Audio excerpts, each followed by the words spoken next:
All right, 10 years ago, originally for anthology edited by George Yancy on, I think, white people reflecting on their race, I published one of my most problematic essays, according to me. Not that other people really notice this. I Speak for My People, a Racial Manifesto, setting myself up as a spokesman for the white race, as perhaps W.B. Du Bois or Martin Luther King were racial spokesmen. I don't know, if you're a white racial spokesman, boy, that would be a problem. But that is my pose for this.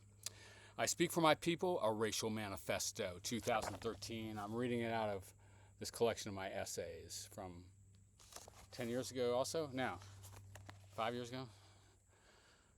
How to escape. To the real question, how does it feel to be a problem? I answer seldom a word. W.E.B. Du Bois's famous words from Of Our Spiritual Strivings in the Souls of Black Folk. How does it feel to be a problem? But Du Bois wasn't really a problem. Not compared to me, bro. I am a middle-aged, middle-class, rural, white, male, heterosexual. Cisgender, I could add, things like that now. You know, we have new categories. I will refer to this constellation of identities, particularly the last three, white, male, heterosexual, as my race. Lord knows what a race is, frankly. If you don't think that being a member of my race is a problem, you haven't been listening. Like, virtually all social problems were attributed to white men circa 2013, and why not? And also now.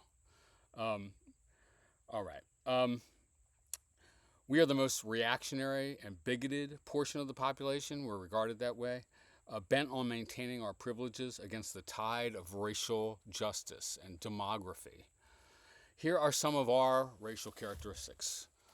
My people. We're opposed to science and are congenitally or perhaps willfully ignorant. We are what's the matter with Kansas. Some of these phrases are very 2010. We are hoarding ammunition as we grow ever more disgruntled.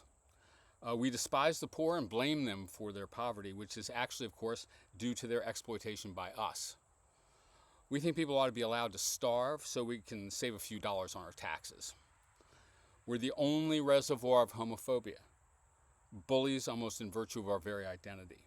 That may well be because we're actually closeted gay people who must insulate our pseudo-masculinity in imagination from the awful drag queen within. We are bent on maintaining our control of the bodies of women by 1,000 anachronistic mechanisms, from laws concerning abortion and contraception to our very glance, which carries with it the preternatural destructive power of the evil eye. I just did it to you. You're fucked now. All of this is at least approximately true. And I think it is time we admitted it straight out. The history of my race is one of unremitting evil relieved only by spasms of hypocrisy. My people have visited every sort of disaster upon yours, from colonialism and the slave trade to capitalism, housewifery, and atomic weaponry. My race lives at a deranged distance from nature, for we are the agents of technology and climate change. Might not seem that way out here. It's a beautiful fall day. Here in Rappahannock County, Virginia. No doubt we hate our mother, the earth, just as we resent our real mothers, or any woman who seems to have any power over us. Again, this is 2013, such as Hillary Clinton. We don't think Barack Obama is an American because we are certainly Americans and he's certainly not us, whoever in fact he may be.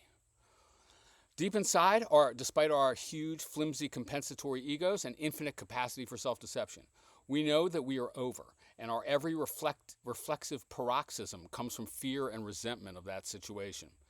We are always fighting a rearguard action against the forces of the future. We want time to run backward against the great tide of freedom carrying you on. In short, we are the inventors and perpetrators of all oppressions. Amazingly, we convinced ourselves at various times and in various ways that you wanted us to oppress you. You needed us to oppress you. We were oppressing you for your own good. I admit that was insane.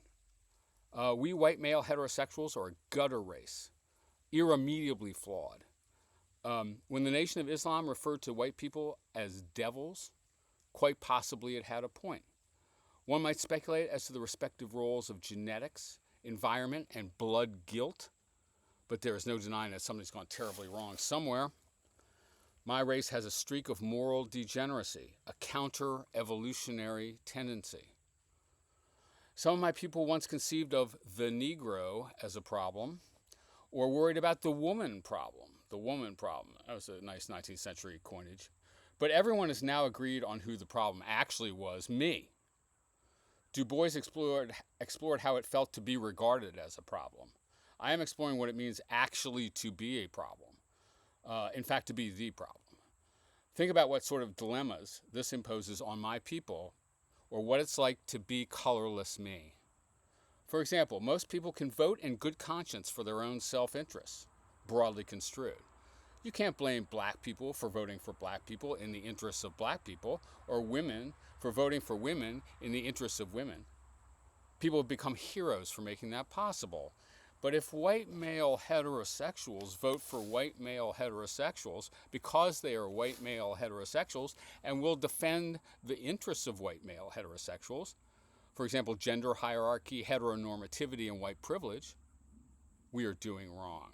When you pursue your interests, your voice is a cry for justice. When we pursue our interests, we are doing real harm and real evil. Harm and evil are our interests. Admittedly, my race has to its credit some achievements as well.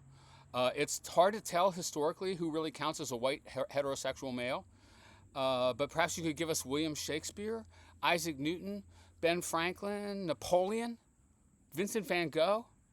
Wait, maybe Shakespeare was gay? We could make some t-shirts, but it will be a long time before my race gets its History Month. Expressions of white or male or heterosexual pride are unbelievably problematic. No one articulates such things publicly, except insane supremacists and hate criminals. We dare not. I mean, maybe that came out of the closet, though, circa 2016, a little more, right? White male heterosexual pride. Yeah, and in fact, the attacks on critical race theory have this, like, you're hurting our feelings as white male heterosexuals, Anyway, we dare not, and indeed we should not, speak frankly as ourselves or for ourselves. We dare not, and we should not speak for ourselves. That is why so many of the machinations by which we have retained power have remained hidden from ourselves. I suspect it to take real pride in our identity, history, and customs, and for us to rise to real consciousness and knowledge of self, the members of my race will have to pass through a subaltern or abject phase, a time of trial in which we shall be humbled and brought low. We have been begging for it for centuries. For our own good, we need you to impose extremely aggressive affirmative action programs by which we could be systematically excluded from even a vestigial grip on power. We are in any case ill-suited to mainstream education, not being women. We may need to live apart in ghettos or on reservations, where possibly we could be accessed for breeding purposes. All the time, we could be transforming our suffering into art, which would certainly be an improvement. After that, we will need to undergo a Booker T. Mao stage of our racial destiny, in which people used to talk this way all the time, including Du Bois. Our racial destiny. Anyway, in which we learn the dignity of hard manual labor in the fields or sweatshops. We must slowly establish that we are an industrious, sincere, and above all, a non-dangerous race, which may take some generations. At that point, we can generate a talented tenth of a racial intelligentsia. Again, this is Du Bois. Uh, the white male heterosexuals who are most like people of color, women, and gay people. This cohort, I prophesy, could lead us toward integration into the culture at large, and possibly even toward a measure of pride in some of the achievements of the great white male heterosexuals of the past, if any. A movement of dignity and identity might then emerge that wouldn't carry the full taint of our genocides. We might reappropriate cracker, breeder, and jerk as honorifics, but we must stop short of outright white male heterosexual nationalism.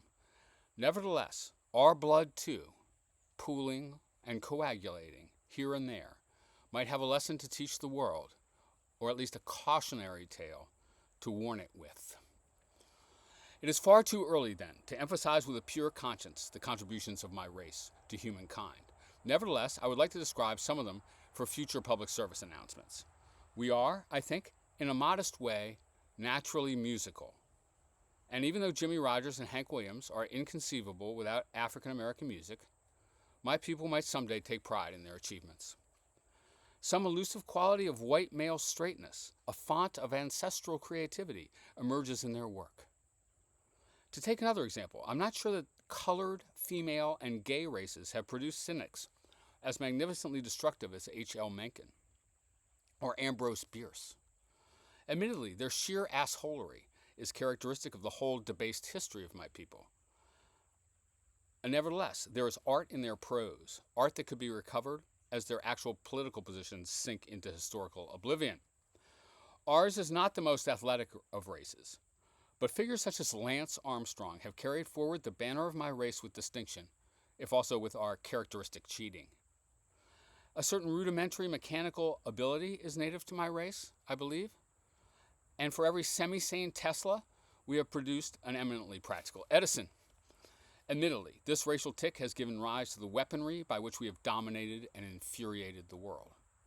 But it could in principle be turned to peaceful purposes. It sometimes seems that being a straight guy like me is nothing but a series of exclusions and dominations. What, I often ask myself, is my straightness without my homophobia, my misogyny, and many other vicious prepossessions of which I might only be dimly aware. Also, it's certainly plausible to hold that the mating of a man with a woman is unnatural, a monstrous copulation between members of different species. But anyone should try to love anyone they want to try to love, and if heterosexuality could be relieved of its immense burden of normativity, it might also be more fun.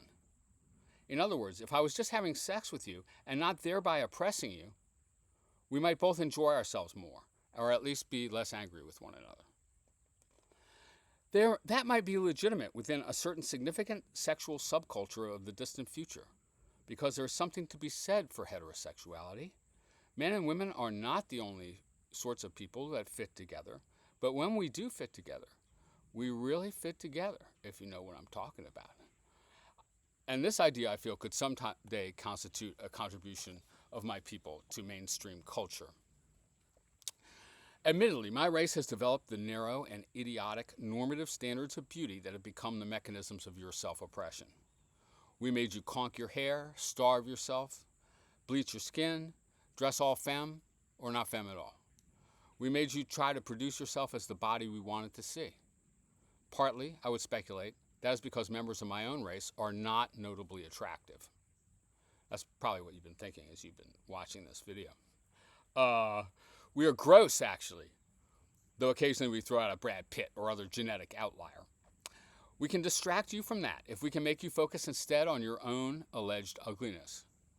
But even our bizarre standards of beauty might be incorporated into the mainstream if they were just part of the vast, diverse tapestry of human aesthetic preferences. We could eventually reach a situation in which it was as permissible to prefer skinny or lingerie model type people as to prefer any sort of otherwise weighted or gendered persons. Some folks just have a type.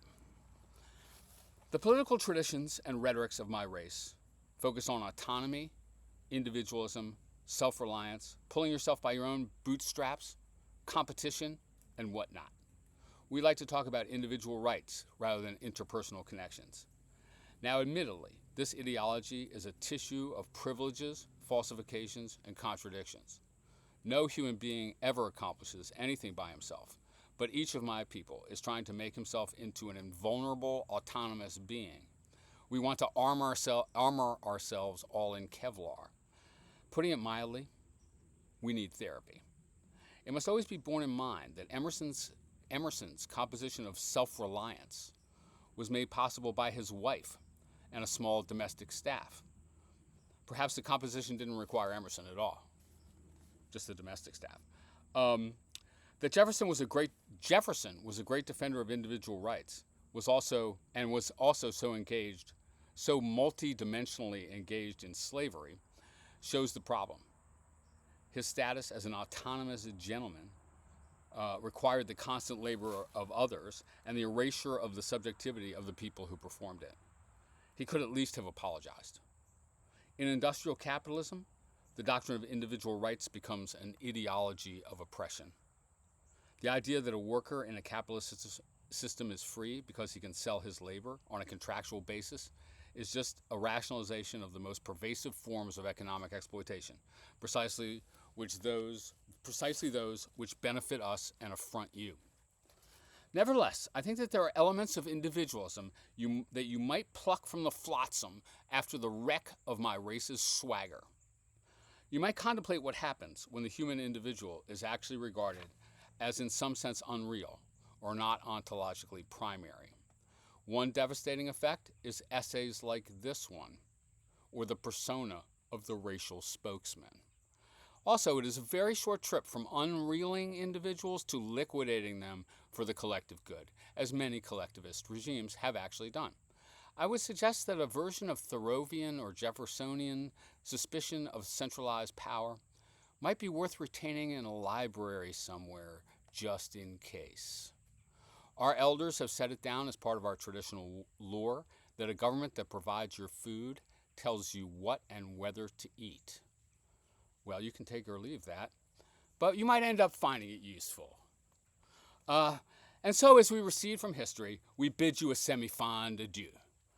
We certainly created many psychological and practical difficulties for you, but I'd be lying if I said we didn't enjoy our time at the top of the racial pyramid. With tremendous gratitude for all the collusion you gave us, we now step aside and spend more time with our families. As we exit the stage, we acknowledge that we got pretty much everything wrong. We leave you with our sincerest apologies and not a dime in reparations.